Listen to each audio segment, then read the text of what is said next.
Un entrepreneur individuel est une personne physique qui exerce son activité professionnelle en nom propre, c'est-à-dire pas sous la forme d'une société. On compte actuellement en France environ 3 millions d'entrepreneurs individuels qui sont des commerçants, des artisans, des professionnels libéraux ou encore des agriculteurs. Ce qui caractérise le statut de l'entrepreneur individuel, tout au moins d'un point de vue juridique, c'est qu'il dispose d'un seul et même patrimoine. Du coup, en cas de difficulté économique, ses biens personnels, hormis sa résidence principale qui est insaisissable de plein droit, ces biens personnels donc sont exposés aux poursuites de ses créanciers professionnels. Mais cette situation va bientôt changer.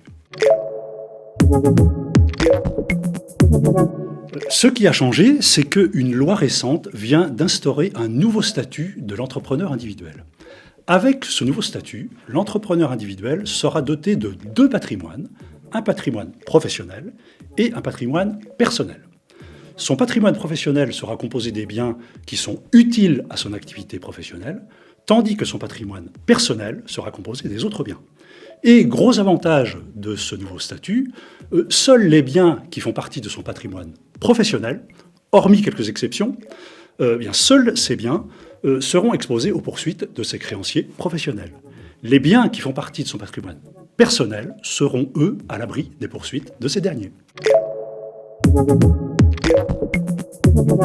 Les entrepreneurs individuels n'auront aucune démarche ni aucune formalité particulière à accomplir. La séparation de leur patrimoine personnel et professionnel s'opérera de façon automatique.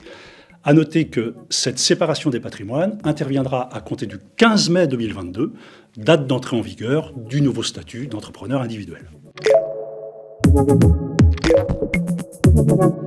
Depuis le 15 février dernier, il n'est plus possible pour un entrepreneur individuel de choisir le statut d'entrepreneur individuel à responsabilité limitée, EIRL. Ce statut de EIRL a donc vocation à disparaître progressivement au fil des cessations d'activité des EIRL en place. Rappelons que ce statut de EIRL consistait pour un entrepreneur individuel à constituer un patrimoine composé des biens qu'il affectait à son activité professionnelle et qu'il séparait ainsi de son patrimoine personnel.